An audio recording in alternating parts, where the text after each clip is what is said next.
Aujourd'hui à l'émission, on parle de politique et de jeunes. Quelle est la relation qu'entretiennent les jeunes avec la politique? Pourquoi il y a autant de jeunes qui sont désintéressés de la chose publique? Et comment faire justement pour les intéresser à la politique? Bienvenue à Génération Z, on s'exprime.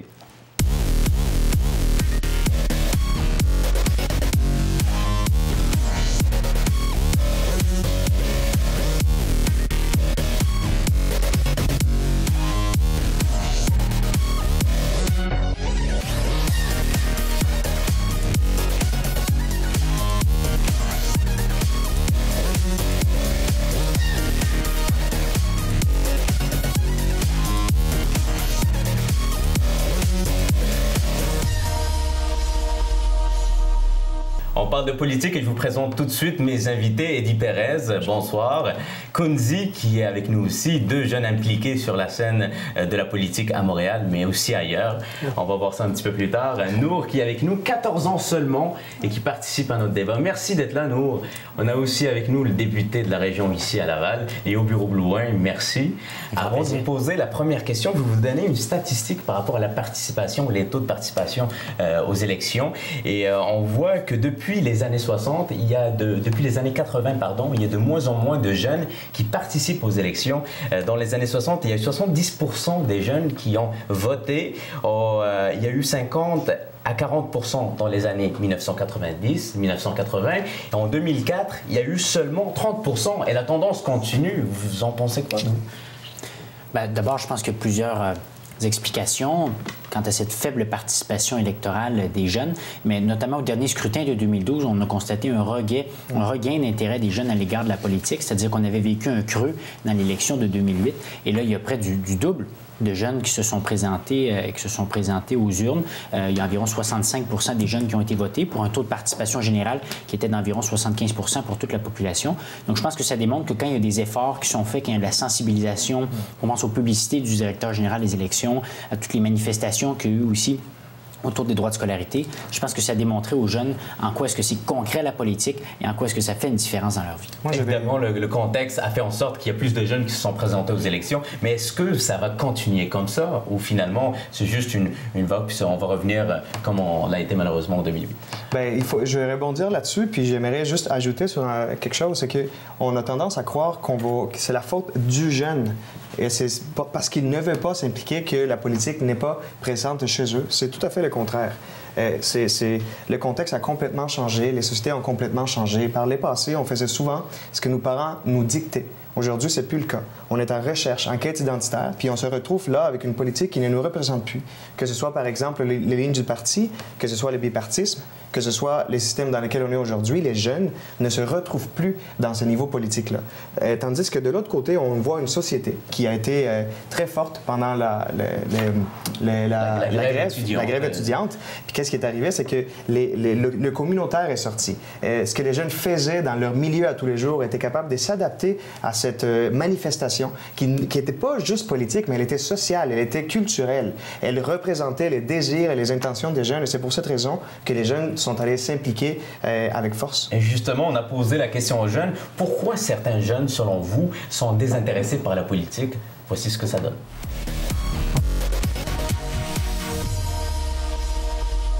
Je suis jamais la politique. C'est pas quelque chose qui m'intéresse. Je trouve que c'est trop. De toute manière, les trois quarts, ils mentent. Fait que tu sais plus pour qui voter. Je connais rien là-dedans. Je veux rien savoir parce que dans le fond, ça m'intéresse pas. Habituellement, la politique, le monde, ils mentent un peu. Fait que ça les intéresse de savoir que tout le monde ment, puis c'est ça. Souvent, c'est des choses qui sont inexpliquées. C'est tout le temps, dans le fond, vague. Parce qu'à la télé, on entend juste qu'est-ce qu'ils veulent nous montrer aussi. Fait qu'on sait jamais le fond des choses, puis on sait jamais le fonctionnement en totalité. Pourquoi les jeunes sont désintéressés par la politique? Kunzi, y a-t-il une raison particulière à ça? En fait, c'est très connu de savoir, penser que, en fait, quand on est jeune, on pense souvent que la politique, ça ne nous touche pas directement. Et c'est pas faux, mais dans le sens que on n'implique pas directement dans la politique. C'est pas nous qui fait la décision exacte. Mais il faut aussi voir la chose de l'autre côté, c'est que nous, on est les jeunes, on représente une certaine force dans la société, puis c'est nous les futurs dominants dans la société. Donc, il faut déjà avoir cette habitude de s'intéresser et s'intégrer dans la société. Et la politique, souvent, c'est une partie où ça manifeste ta citoyenneté. Aussi, c'est une responsabilité qu'on doit apprendre dès qu'on est jeune. C'est pas parce que quand tu es rendu à 30 ans, 40 ans que tu vas développer soudainement cette politique. Oui, puis nous, toi, tu as 14 ans, tu peux pas encore voter. Mais est-ce que ça t'interpelle de la politique en quelque façon? Ben oui, ça m'interpelle. Je veux dire, je m'intéresse à ce qui est pas mal toute actualité, les infos et tout. Donc, je peux voir aussi que la politique fait partie de notre vie de tous les jours. Donc, puis je dirais qu'il y a une certaine partie de jeunes qui ne s'intéressent pas nécessairement à la politique parce que c'est, disons, un milieu qui a des problèmes, c'est genre compliqué. Ouais.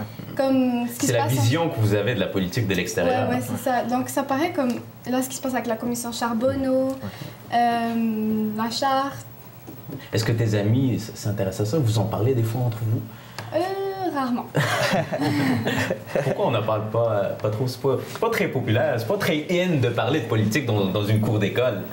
Bien, ça dépend. En même temps, souvent, la politique, ça dépend qu'est-ce qu'on entend par politique. Tu sais, les gens vont parler d'environnement, les gens vont parler de transport en commun, vont parler des enjeux internationaux. Souvent, les gens ne mettront pas l'étiquette politique sur ces discussions, mais les jeunes, comme les gens plus âgés, vont discuter au jour le jour d'enjeux qui touchent leur ville, qui touchent leur pays, leur continent, peu importe. Et moi, une des explications pourquoi peut-être certains ne s'intéressent pas ou ne suivent pas beaucoup la politique, c'est quand on ouvre le téléjournal le soir pour écouter les infos, bien, souvent, veut pas, c'est une suite de la veille. On va parler de sujets qui se sont passés la veille, l'avant-veille, on va faire référence à des notions historiques. Et c'est un peu comme quand tu ouvres la télévision, puis tu es à l'épisode 23 d'un téléroman dont tu as manqué les 3 premières saisons, c'est difficile. Donc, en tant que jeune, quand tu n'as pas le bagage historique, quand tu n'as pas nécessairement, et quand à l'école, on n'en parle pas beaucoup, des fois, tu ouvres la télévision, puis tu as l'impression que finalement, tu comprends rien. C'est qui lui qui parle, de quoi est-ce qu'il parle? Donc, je pense qu'il faut revenir des fois un peu à la base, puis peut-être prendre le temps d'expliquer, de ne pas prendre pour acquis que les gens connaissent tout. Et souvent, on parle de choses négatives dans les médias, sûr, donc ça n'aide pas pour le jeune qui veut s'intéresser au moins, ou qui fait des efforts pour s'intéresser à la chose politique. Il y a quelque chose, quelqu'un l'a dit, la citoyenneté. C'est quoi ça, la citoyenneté? Il y a derrière ces mots-là ce qu'on appelle le sens critique. Le sens critique, peu importe si on regarde l'émission d'hier ou d'aujourd'hui dans les nouvelles, est développé de façon naturelle quand on a tendance à critiquer quelque chose de façon positive ou négative selon nos valeurs, selon nos convictions. Je pense que l'éducation d'aujourd'hui a le mandat, même l'obligation, de forcer dans l'éducation ce type de sens critique-là qui puisse rentrer dans la sphère politique. Parce que la sphère politique, c'est un système extrêmement complexe, que ce soit au niveau des députés, on est chanceux d'avoir un député si jeune, mais que ce soit aussi à l'intérieur des conseils d'administration. Mais comme c'est tellement compliqué, il faut apprendre à développer ce sens de citoyenneté et de réappropriation du milieu, peu importe où ce qu'on est, à l'école, au quartier, dans la ville ou dans la province. Est-ce qu'il y a eu plus de jeunes ces derniers temps avec justement les événements qui sont passés en fait, parce qu'on vient d'avoir l'élection municipale le 3 novembre à Montréal. Donc, dans le fond, à Montréal, déjà plusieurs organismes qui font en sorte qu'ils travaillent avec le gouvernement dans la ville de Montréal pour en fait favoriser la vote chez les jeunes. Donc, ce qu'on avait fait, c'est qu'on rentrait dans les places publiques, on cherche du monde dans la rue, on fait de la publicité, on fait des box-pop un peu aussi, on demande est-ce que vous allez voter cette année, en quoi ça vous convient, genre la politique, la démocratie. Puis, avec tous ces efforts qu'on a fait, je pense que ça a eu un impact quand même, en général, que ça fait en sorte que le monde ait cette idée qu'ils vont aller faire de quoi pour participer. Oui, ces dernières élections municipales, on s'attendait qu'il y ait plus de personnes qui aient voté et finalement on arrive avec... C'était la même chose que la dernière fois. Ouais, c'était un peu décevant pour beaucoup de personnes, beaucoup de spécialistes aussi. Je pense qu'il faut poursuivre nos efforts pour amener les gens à aller voter. Il faut démontrer en quoi la politique au niveau municipal, à l'Assemblée nationale, sur la scène fédérale, en quoi est-ce que ça touche les gens au jour le jour, en quoi est-ce que c'est important de s'y intéresser, s'y impliquer. Je pense que les élus ont une responsabilité de peut-être mieux vulgariser leur travail, de changer certaines pratiques. On a évoqué tantôt certaines façons de faire des partis politiques qui doivent changer. On peut penser aussi au rôle des médias, mais aussi à notre rôle en tant que citoyen. Je pense qu'il faut faire une certaine introspection et se dire qu'on est peut-être aussi le reflet de notre propre société. Moi, je pense que plus les citoyens vont être engagés, La ville ici, Laval, en est un bel exemple. Quand les gens cessent de s'engager, quand les gens délaissent les institutions, mais qu'est-ce qui arrive? Il y a des gens moins bien intentionnés qui en prennent le contrôle. Et le plus grand rempart à l'égard de la corruption, de la collusion, tout ça qu'on a vu, je pense que c'est un engagement à déterminer de la part des citoyens. Quelqu'un a parlé d'éducation tantôt, Nour ou Eddie. Écoute, est-ce qu'on devrait, pour le sens critique, est-ce qu'on devrait rajouter un cours pour ça? Moi, je suis d'avis. Écoute, j'ai été dans l'un des fondateurs d'une simulation parlementaire pour les 14-17 ans au Jeune Conseil de Montréal. Je pense que c'est la première de façon institutionnelle. Et puis, les jeunes ont l'opportunité de débattre sur des projets de règlement qui touchent la vie de tous les jours de Montréal. Ensuite, il y a des simulations parlementaires un petit peu partout, que ce soit le Jeune Conseil de Montréal, le Parlement jeunesse du Québec, les parlements étudiants où M. Blouin était gouverneur général, lieutenant-gouverneur l'année passée. Donc, ce type d'activité-là aide à la compréhension du sens critique, de la citoyenneté, de la réappropriation du milieu. Mais un exemple très concret, c'est par exemple les écoles secondaires où il y a des ambassadeurs du climat qui sont là pour représenter des idées extrêmement concrètes telles les changements climatiques et comment, comme citoyen, s'y prendre. On aura l'occasion d'en discuter un petit peu plus tard avec Nour, parce qu'elle va nous dire, elle vit dans le secondaire, elle va nous dire si c'est une bonne idée finalement d'avoir des cours de sens critique ou non. Et on passe à notre prochaine question qui est quelle est l'importance de sensibiliser justement ces jeunes-là à la politique? On a posé la question à quelques personnes dans la rue. Dans la mesure où est-ce qu'on les fait comprendre la politique plutôt que les sensibiliser, de leur dire de voter. Parce que si tu dis à quelqu'un de voter, il ne va pas nécessairement le faire s'il n'y a pas une bonne raison pour le faire. Non, ça devrait toujours être un droit là, de vouloir s'intéresser ou pas. Pas forcer les gens, non. Moi, j'ai fait un cours en politique internationale, puis j'ai trouvé ça intéressant de voir comment ça se passait dans les autres pays, puis de voir toutes les chicanes qu'il peut y avoir à cause de ça. Fait que oui, moi, j'ai aimé ça.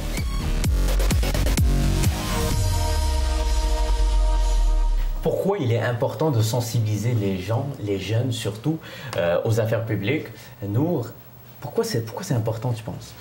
Ben, moi, je dirais que c'est important parce que, comme j'ai dit tantôt, ça fait partie de notre vie de tous les jours. Comme ça concerne notre argent, les impôts, les taxes. Ça concerne le transport en commun. C'est des choses qu'on utilise chaque jour qui peuvent nous servir pour assumer notre citoyenneté. Mais pourquoi c'est important? Bien, écoute, moi, j'irais vers le risque d'exclusion. Si tu te mobilises dans le coin d'Annecy, de Montréal-Nord, où il y a beaucoup de jeunes très représentés dans le milieu les plus pauvres de Montréal, ils ne sont pas représentés dans les sphères publiques ou dans les instances qui existent pour la représentation jeunesse. Alors, il y a un travail à faire incroyable, non seulement d'éducation populaire, mais aussi de pouvoir utiliser les idées des jeunes qui eux-mêmes implantent à tous les jours dans leurs organismes afin que ces idées-là puissent venir à l'Hôtel de Ville de Montréal au travers du Conseil jeunesse ou d'autres instances et que ces gens-là puissent être écoutés de plus en plus. Comment est-ce que c'est possible que la représentation dans des activités paramunicipales, par exemple, l'on ne trouve peu des communautés culturelles, l'on ne trouve peu des gens les plus basses couches de la société? Mais pourquoi ça? Pourquoi on n'en trouve pas? Bien, je suis d'avis qu'il n'y a pas de relève politique. Il y a juste la citoyenneté.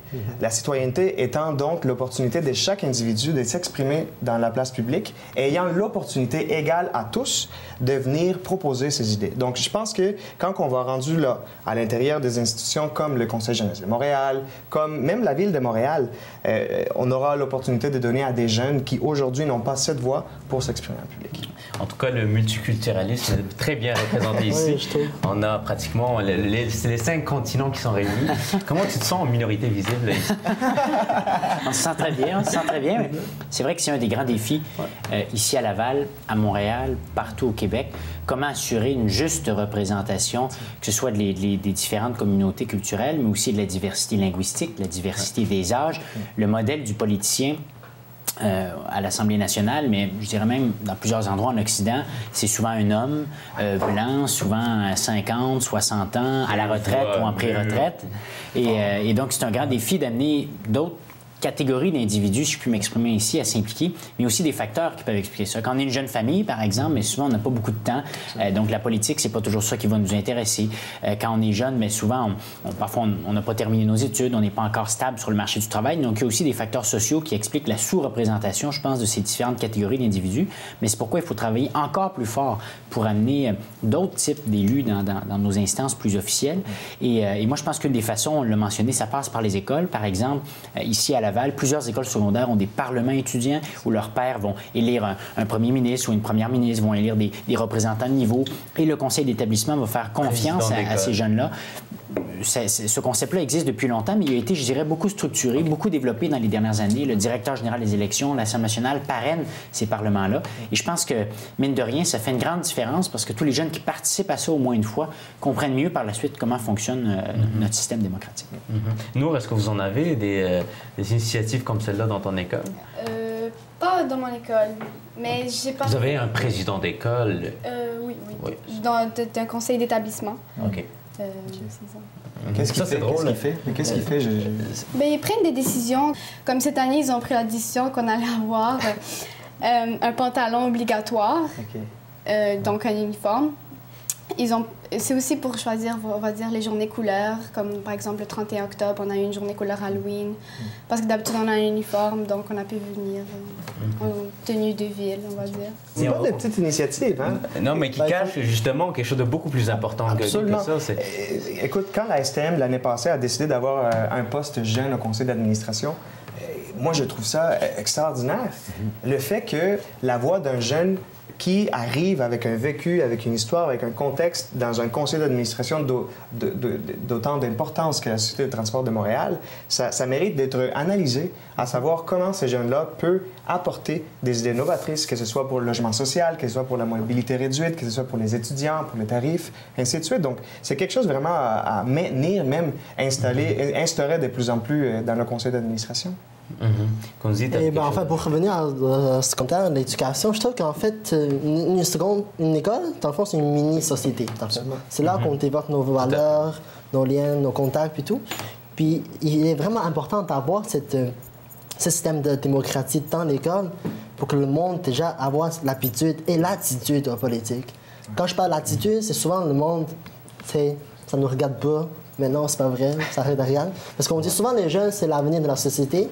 Puis, comment tu fais ça? C'est par la politique, c'est par l'application. Et justement, ça se transmet c'est des valeurs personnelles qu'on prend. Puis on voit souvent ceux qui s'impliquent dans les écoles, au niveau primaire ou secondaire, qui finissent toujours par aller un petit peu plus loin. Je ne sais pas aller au loin, j'essaie de t'imaginer à 14 ans. Est-ce que tu étais président d'école? Non, c'est ça. J'étais pas particulièrement impliqué dans mon école au secondaire. Moi, j'étais programme d'éducation internationale où il fallait faire du bénévolat, tout ça. Donc, il y avait une certaine forme d'engagement, mais j'étais pas celui qui se portait comme représentant de sa classe. Moi, c'est vraiment en arrivant au collégial que j'ai décidé de m'impliquer. J'avais un peu plus de temps. Puis, à un moment donné, il y avait une élection municipale, donc en 2009. Puis, je me suis dit, bien, pourquoi pas voir qu'est-ce que ça donne? Est-ce qu'on peut... Et j'ai jamais arrêté depuis. Donc, je pense que c'est la démonstration que quand on commence à s'intéresser à l'actualité, quand on s'intéresse à l'engagement, ça devient une passion. Ça donne aussi une raison un peu à notre existence. Puis ça, je pense que c'est un des plus beaux arguments de vente, si je puis dire, à l'implication, à l'intérêt à la politique, c'est que souvent, on va se voir comme un spectateur de notre société. Ça va nous amener à être très critique et à parfois devenir cynique. Puis à partir du moment où on devient acteur de notre collectivité, où on se rend compte qu'on a un réel pouvoir sur les décisions qui se prennent autour de nous, qu'on se rend compte que nos élus sont accessibles, qu'on peut influencer des décisions, que ce soit dans le milieu humide de ton quartier, dans le transport collectif, sur le logement social, à partir de ce moment-là, tu vois le monde qui t'entoure d'une façon très différente. Et justement, on va te faire te rappeler des souvenirs. Non, on n'a pas d'archives de toi quand tu étais au secondaire, mais c'est une vidéo qui représente bien ce qui s'est passé en 2012, le printemps érable. On va voir ça.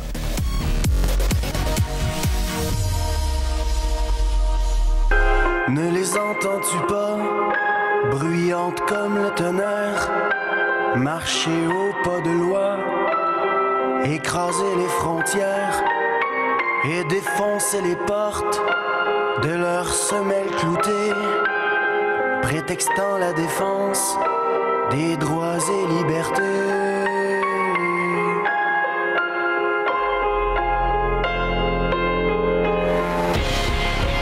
N'entends-tu pas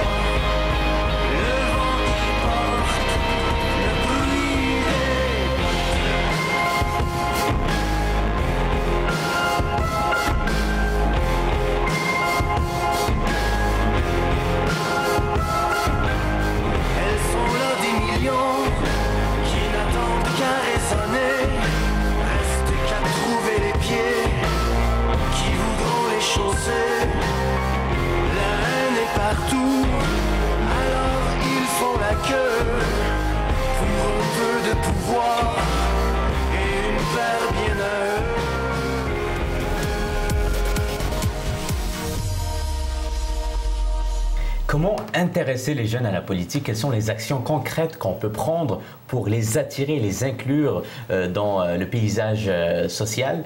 On a posé la question à quelques personnes dans la rue. Faire des campagnes qui rapprocheraient les jeunes de la politique, peut-être. Puis des gens comme Léo Bureau-Boulogne, ben ça nous aide à nous relier à la politique. Les profs mettent ça trop gros ou qui mettent de la matière qui est peut-être assommante. Moi, j'ai eu un prof qui aimait vraiment ça puis que ça se voyait. Souvent, les profs, ils n'aiment pas vraiment ce qu'ils enseignent. Fait que je pense que c'est plus ça. Le problème, c'est un petit peu la politique spectacle, où c'est qu'on nous présente 3 millionnaires qui n'ont pas de projet politique. Quand ils débattent entre eux, tout ce qu'on cherche à avoir, c'est le punch, la phrase punch qui va après ça passer aux nouvelles. C'est très intéressant ce qu'on vient de voir, mais comment on pourrait faire de façon concrète, là c'était très très vague, mais de façon concrète pour attirer les jeunes dans le niveau politique, pas juste politique, mais social en général? Bon, ben, d'abord, je trouve que, en fait, la Ville de Montréal reconnaît l'importance de l'application des jeunes. Donc, à chaque année, on organise une journée jeunesse Montréal. On fait venir les jeunes de 13 à 17 ans à l'hôtel de ville et rencontrer des élus. Puis, en fait, c'est l'élu qui va lui parler un peu de la système politique.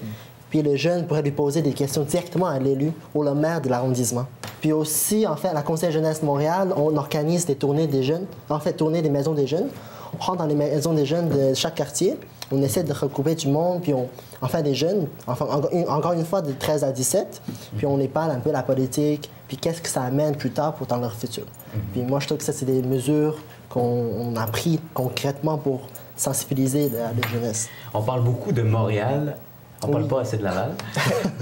Non, mais dans les régions, pas juste, on ne parle pas de la région du Grand Montréal, mais dans les régions un petit peu plus loin.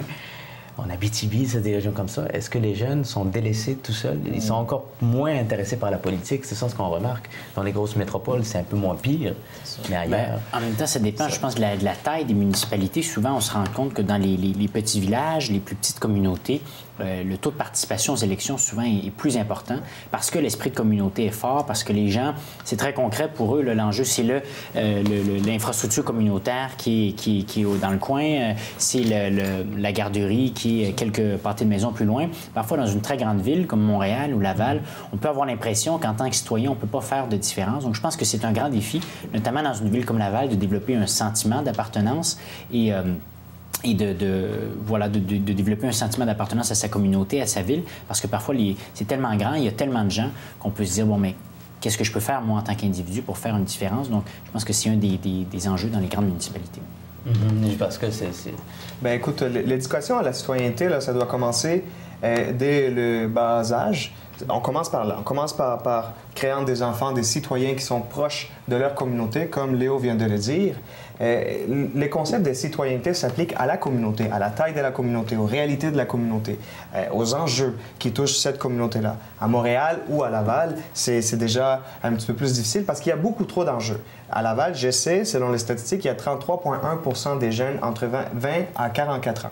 Là-dessus, il faudrait penser à des stratégies où est-ce que les jeunes puissent apporter une voix à l'intérieur. Des stratégies comme quoi? Bien, par exemple, dans les conseils d'administration, il devrait avoir la possibilité d'amener un jeune ou une jeune à représenter la voix de cette tranche d'âge. Dans les écoles secondaires, on devrait commencer à mettre en place, que ce soit par le directeur général des élections, mais aussi par les initiatives gouvernementales, des parlements qui sont beaucoup plus proches des jeunes, qui sont beaucoup plus alertes à ce que les jeunes, à la voix des jeunes de tous les niveaux. Ensuite, il faudrait créer les contacts entre les écoles secondaires, les cégeps, les universités, afin de créer comme une sorte d'harmonie. Parce que la citoyenneté n'est pas juste liée au vote ou à ce qu'on peut faire à l'intérieur d'un système, mais plutôt à comment un jeune ou une personne s'implique dans sa citoyenneté, dans sa vie de tous les jours, collectivement et communautairement. Oui, parce qu'il ne faudrait pas réduire la politique à un simple vote. Plusieurs personnes, dès qu'ils voient politique, ils associent ça d'aller voter ou voir des politiciens se chicaner à la télévision. Le Parti québécois a vraiment un bon exemple par le vote dans les universités. C'est quand même quelque chose qui rejoint la collectivité des jeunes. On l'a déjà fait avec les personnes âgées parce qu'on savait que c'était un enjeu d'importance. Là, on l'amène chez la collectivité, la place des jeunes, là où est-ce qu'ils sont. Ils passent le plus de temps dans une année. Donc, c'est ce type de stratégie-là où tu connectes la citoyenneté à des actes à tous les jours et comment les citoyens évoluent à l'intérieur de sa société pour arriver à lui donner sa place, la place qui lui revient, que ce soit non seulement par l'âge, mais aussi par le besoin qui sont propres à cette personne. Tu as dit quelque chose de très important tantôt, cette fluidité entre le secondaire, cégep, universitaire. On a l'impression que c'est découpé. Hein? Secondaire, c'est tout seul. Le collégial, c'est particulier aussi.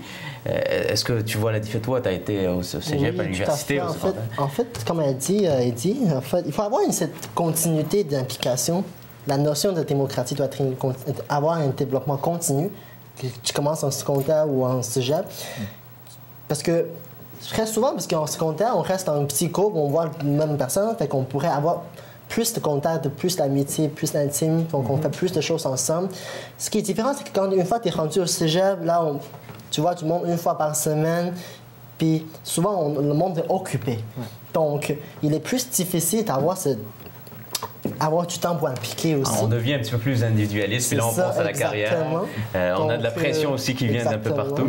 Donc, dans le fond, les instituts comme les cégeps doivent faire en sorte qu'il y ait des associations étudiantes ou des choses comme ça, des assemblées pour que les jeunes puissent avoir leur temps et leur place, l'occasion aussi de s'exprimer pour des thèmes, des causes qui ça les intéresse vraiment. Je trouve que c'est important. Ça t'encourage ça t'encourage à participer plus? Oui, ben, si je reviens à la question qui était de comment intéresser les jeunes à la politique, mais moi je dirais plus des stages où ils pourraient vraiment être in. Comme si je me fie à mon expérience personnelle qui était cet automne, donc je me suis impliquée en tant que bénévole donc pour les élections municipales. Donc pour l'équipe de Denis Coderre, j'ai travaillé avec Annie Sanson, France Benjamin et Claude Bricot qui n'a malheureusement pas été élu. Puis donc c'est ça, j'ai fait du porte-à-porte, des appels. Qu'est-ce que tu as appris de cette expérience-là? J'ai vraiment appris comment ça fonctionnait, une campagne électorale, parce que je savais vraiment pas comment ça se passait. C'est sûr, c'est plus compliqué que tu pensais. C'est difficile. Je croyais qu'une campagne électorale, c'est juste faire le tour, parler aux gens, mais c'était vraiment les appels, porte-à-porte, rentrer de données. Pointage. Oui, c'est ça. Donc, de vivre une expérience concrète, ça peut permettre de démystifier un peu c'est quoi la politique. Puis, donc, après ça, quand les gens ouvrent la télé, on ne regarde pas les choses de la même manière. Je pose une dernière question. Les gens qui sont un petit peu plus âgés, qui voient des jeunes qui s'impliquent de plus en plus, on l'a vu avec la crise étudiante, vous devez avoir une vision. Ça, c'est le petit jeune qui s'implique à ça. Non, mais c'est la réalité et tu devais être confronté régulièrement à ça. C'est sûr que c'est pas facile quand tu es plus jeune, il faut toujours que tu te battes un peu pour démontrer ta crédibilité, démontrer ce que tu es capable de faire. En même temps, ça crée une pression positive puisque ça t'encourage à travailler encore plus fort, à travailler davantage. Mais moi, les premières fois que j'ai fait du porte-à-porte, parce que moi non plus, j'avais jamais vécu de campagne électorale avant de vivre celle en 2012. Puis, au début, j'avais très peur. Je me demandais comment les gens vont réagir. Est-ce qu'ils vont me fermer la porte au nez, justement, me traiter de non, de ci, de ça. Puis au contraire, les gens étaient là. Waouh, c'est content de voir des jeunes qui s'impliquent, des jeunes qui s'engagent. Donc moi, je dois avouer que mes propres préjugés à l'égard des autres générations ont été confrontés. Parfait.